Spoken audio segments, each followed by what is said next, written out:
patrols will be doubled. Keep your eyes peeled. If you see anything out of the ordinary, report it immediately. Understood? Yes, sir.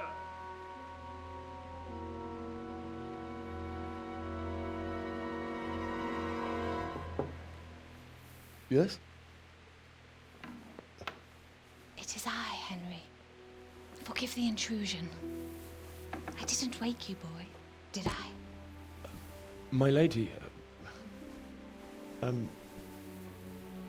No, not at all. But what brings you here at this hour? I thought you could do with a little wine. It's just what you need to help you sleep. My lady, thank you. You really shouldn't. You could have sent a servant. I was going to, but to tell you the truth, I couldn't sleep either. I thought of you while saying my prayers. How awful it must have been for you. I came to offer you solace, to let you know you're not alone. Thank you. Thank you kindly. You're welcome.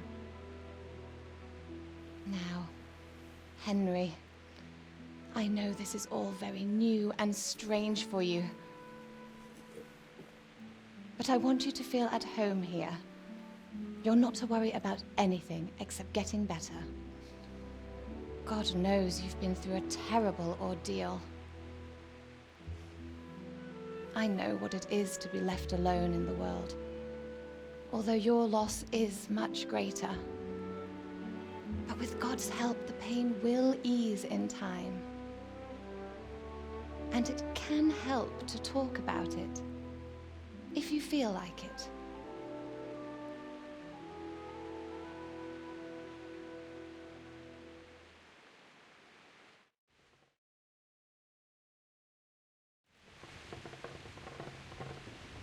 You might be right, my lady. I'll tell you what happened. It was terrible and unexpected. The day started just like any other. Father sent me into town on some errands.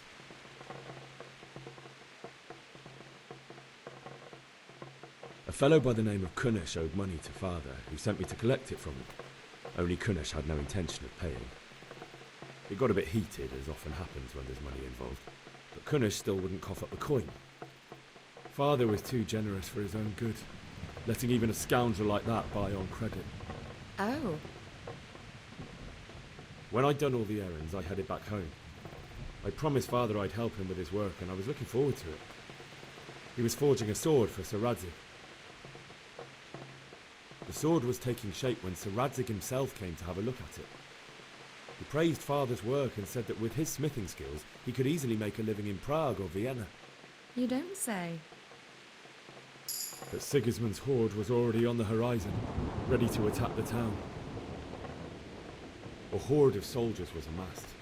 Pennants flapped in the wind, the armour glinted in the sunlight, and the horses whinnied impatiently. They were waiting for Sigismund to give the command to attack. How awful. And then death descended on Skalitz. I looked towards the tavern and saw a group of Cumans chasing down my Bianca, murdering her for sport. There was nothing I could do to help her. You mustn't blame yourself. She's with the Lord now. I ran to the castle like our neighbours to take cover, but I didn't make it. I had to find another way to save myself. The men on the battlements called down to me to flee to Talmberg and warn you. I was lucky I knew a concealed path around the castle. I needed a horse to get to the safety of Talmberg and to warn you all. And with all that was happening, you thought of others like a good Christian. Then I heard a scream. It was Teresa, the mill wench. She'd been caught by a gang of Cuman savages who planned to violate her. I had Sir Radzig's sword, and even though there were several of them and they were better armed, I had to try and save her. I wanted there to be at least one person I'd helped. And I succeeded, even though it almost cost me my life. After that, I stole a horse from them and rode off. Like a valiant knight. I'll never forget the horror. It will haunt me for the rest of my life. terrible. How could something like that happen? God alone knows why he lets such things happen. You poor boy. I understand your grief, but God is not to blame for the ills of this world. That is the work of Satan and those who do his bidding. Those who are corrupted by greed, envy, and pride. You must not lose faith, whatever life brings. Fate has not been merciful to me, and my husband either. Although in comparison to the horrors you went through. I was young when I married my husband. It was my father's wish. Divish was a lot older than I, but a woman must bear her lot. Shortly after our marriage, before I even got a look at Talmberg, the castle was stormed and my husband was imprisoned. Really? My husband had some quarrel with Sir Havel Medek of Valdek, who decided to resolve it by force.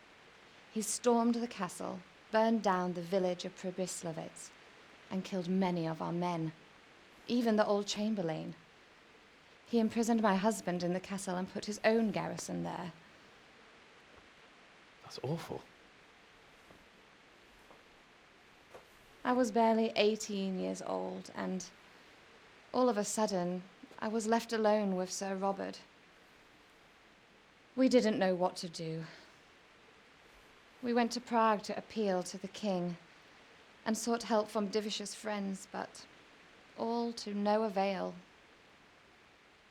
We tried for years, but it seemed I was destined to be left alone and my husband to rot in jail in his own castle. Years, you say? 7 years. That's how long it took before Havel was condemned as an enemy of the crown. And even then, he refused to surrender the castle and release my husband. In the end, I raised the money to pay a ransom, and only then, by the grace of Lord Jesus, did I finally lay eyes on my husband once more. 7 years. And was Havel punished for it? Never. And after 7 years, my husband returned to me an infirm old man. Sir Divish seems like a good, strong man. Certainly, only he has many concerns. He had to rebuild Talmberg. After he was released, the king appointed him Burgrave of Prague Castle, and he was very busy. He had no time for me at all. But at least we were in the city, and there was something going on. And now, we're here. My lady, you're still young and beautiful. Your best years are still ahead of you. Would that that were true, lad. Would it were true.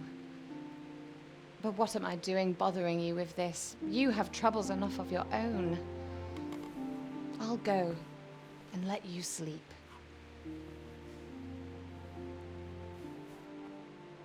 I enjoyed our little talk, Henry. Good night, and God bless. Good night, my lady.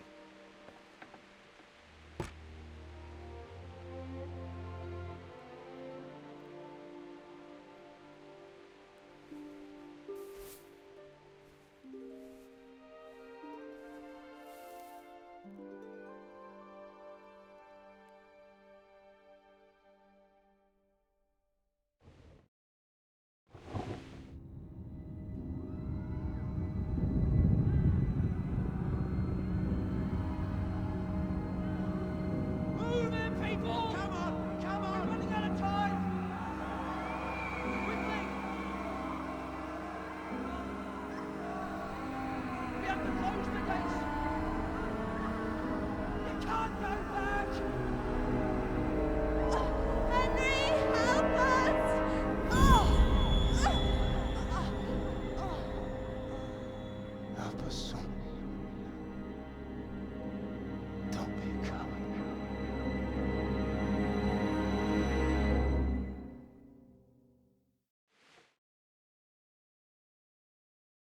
Henry, wake up. You don't want to miss this. What is it? What's happening? Come to the battlements. One of our patrols reported a company heading here from Skalitz.